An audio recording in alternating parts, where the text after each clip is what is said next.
Hello students, good morning. आज अपन फिर से वही टॉपिक लेके आए हैं जिसके बारे में अपन ने लास्ट लेक्चर में बात की थी, लेटर राइटिंग। लास्ट लेक्चर में अपन ने काफी इसके बारे में स्टडी की थी। अगर आपने हमारा वो वीडियो नहीं देखा है तो आप प्लेलिस्ट में जाके इंग्लिश ग्रामर का जो हमारा प्लेलिस्ट है उसमें जाके लेटर राइटिंग से चेक कर सकते हैं। आज अपन फिर से लेटर राइटिंग करते हैं, क्योंकि लेटर क्या होते हैं?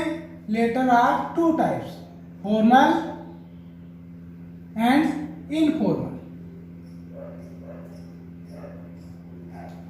कल अपन ने फॉर्मल के बारे में स्टडी किया था कि फॉर्मल लेटर क्या होते हैं।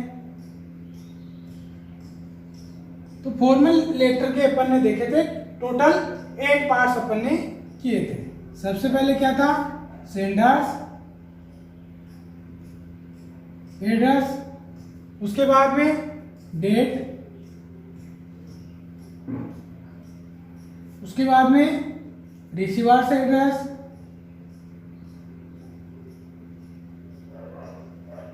उसके बाद में सैल्यूटेशन, क्योंकि सब्जेक्ट बाद में आएगा, सैल्यूटेशन। उसके बाद में सब्जेक्ट, सब्जेक्ट के बाद में बॉडी, उसके बाद में कॉम्प्लीमेंट्री,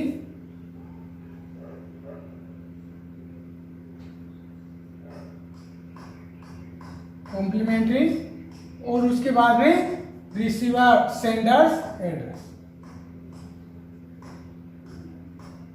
एड्रेस एंड पोजीशन जिसको बोल सकते हैं अपन, अगर किसी पोस्ट पे है। ये पढ़ा था अपन ने इनफॉर्मल में। अब दोनों के डिफरेंस से पढ़ेंगे, जिससे क्या अपन को कभी भी कोई दोनों में ना ही तो कोई कंफ्यूजन हो और ना ही दोनों लेटर्स में या लेटर राइटिंग में कभी कोई प्रॉब्लम्स आए। तो मुख्य ये अपन ने पढ़ा। अब सबसे पहले जो फॉर्मल लेटर होता है, बेसिक डिफरेंस इनका है। जो भी फॉर्मल लेटर होता है वो अपन ऑफिसेज में यूज करते हैं। किस में यूज करते हैं? ऑफिसेज में। और ये किस में करते हैं? ये रिलेटिव्स में करते हैं। रिलेटिव्स में अपने फ्रेंड्स भी हो सकते हैं और पेरेंट्स भी हो सकते हैं। और फॉर्मल, अब जो फॉर्मल लेटर है वो हमेशा सिंपल लैंग्वेज में लिखे जाते हैं। कौन सी लैंग्वेज?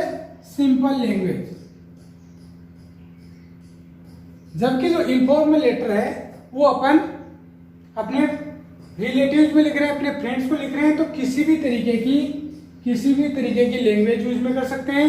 जैसे बोलते हैं ना, अपन अपनी औकात दिखा सकते हैं उनको। यानी कि इसमें इंपेरेटिव सेंटेंस, एक्सक्लेमेटरी और इंट्रोगेटिव,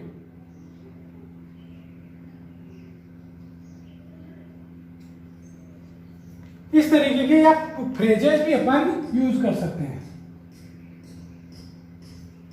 ये बेसिक डिफरेंस रहेगा लैंग्वेज का, कि इसके अंदर अपन को सिंपल लैंग्वेज रहेगी, जबकि इसके अंदर थोड़ी हार्ड लैंग्वेज रहेगी। यानी कि जितना अपन को हार्ड आता है उतना हार्ड अपन लिख सकते हैं, लेकिन फॉर्मल लेटर में अपन को एकदम से इजी लैंग्वेज लिखनी है कि जो भी ऑफिसर बैठा है उसको देखते ही अपनी जो प्रॉब्लम्स है वो समझ में आ जाए। अब जो इसका फॉर्मेट है उसमें क्या डिफरेंस है? तो फॉर्मेट में डिफरेंस रहेगा अपना जो है सेंडर्स एड्रेस इसमें भी रहेगा, यानी कि 1 नंबर पे सेंडर्स एड्रेस, उसके बाद में डेट, 2 नंबर पे डेट रहेगी, 3 नंबर पे रिसीवर्स एड्रेस नहीं रहेगा। 3 नंबर पे रिसीवर्स एड्रेस नहीं रहेगा। 3 नंबर पे रहेगा अपना सैल्यूटेशन। सैल्यूटेशन में अपन डियर को काम में, मेनली डियर को, माय डियर को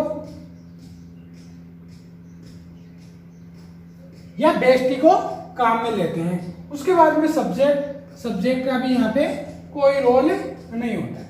उसके बाद में बॉडी के बारे में अपन ने पीछे भी लास्ट जो अपना फॉर्मल लेटर था उसमें भी पढ़ा था कि बॉडी हैव 3 टाइप्स, इंट्रोडक्टरी,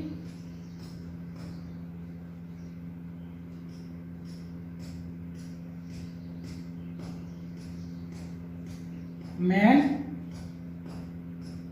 और समरी।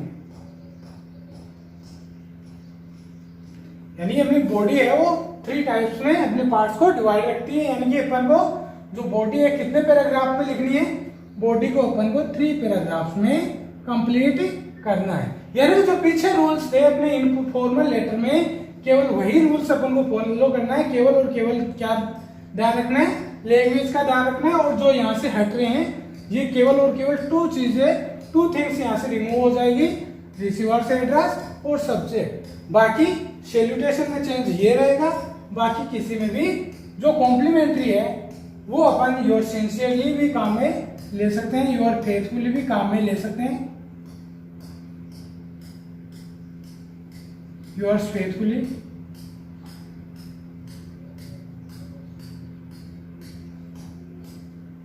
ये अपन यहाँ पे कॉम्प्लीमेंट्री काम में ले सकते हैं। उसके बाद में सेंटेंस एड्रेस एंड पोजीशन, यानी इस तरीके से अपने कितने पार्ट्स हुए, ये हो गया 5 और ये हो गया 6।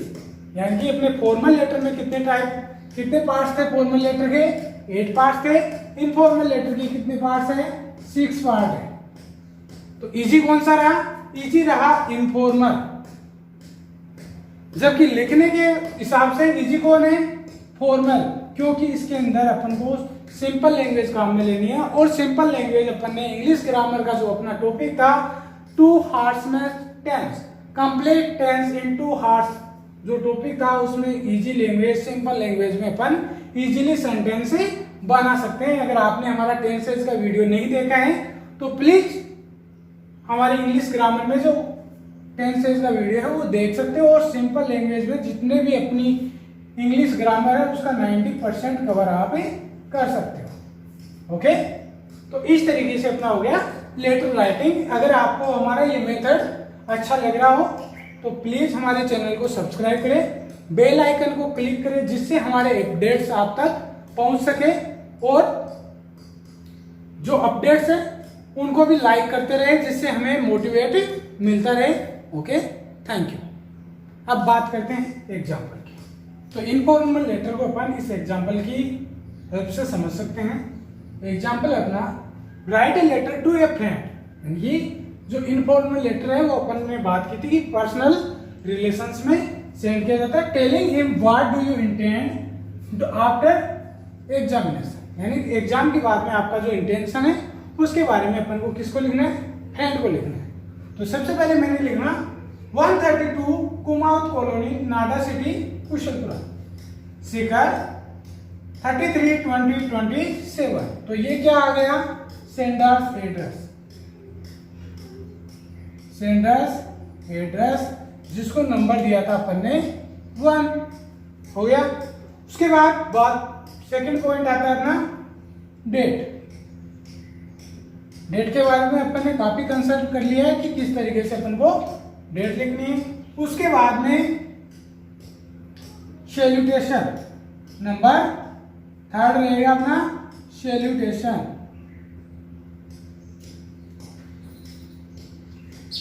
तो अपन ने लिखा नाडा सिटी, कुशलपुरा, शिखर 332027, जुलाई 5, 2020। डियर सचिन, कौन लिख रहा है, किसको लिखा जा रहा है, सचिन को लिखा जा रहा है। अब इसके बाद में क्या नहीं है, इसमें सब्जेक्ट नहीं है, जो किस में आता है, फॉर्मल में आता है। यानी एक तो यहां से क्या गायब हो गया, सब्जेक्ट गायब हो गया। और उससे पहले यहाँ पे अपन डेट के तुरंत बाद क्या लिखते हैं, रिसीवर्स एड्रेस, रिसीवर्स एड्रेस। यानी कि एक तो रिसीवर्स एड्रेस नहीं रहेगा, एक सब्जेक्ट नहीं रहेगा, बाकी जो 8 में से बाकी जो 6 जो रिमेनिंग फॉर्मेट है वो फॉर्मल में भी, इनफॉर्मल में भी रहेगा। जबकि अपना फॉर्मल में टोटल कितने पार्ट्स थे, 8 पार्ट्स थे, और इनफॉर्मल में कितने पार्ट्स है, 6 पार्ट्स है, जो अपन ने डिटेल में स्टडी कर ली है।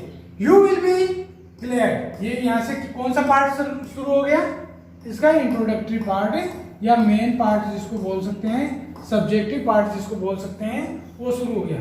You will be glad to learn that I have done my papers well.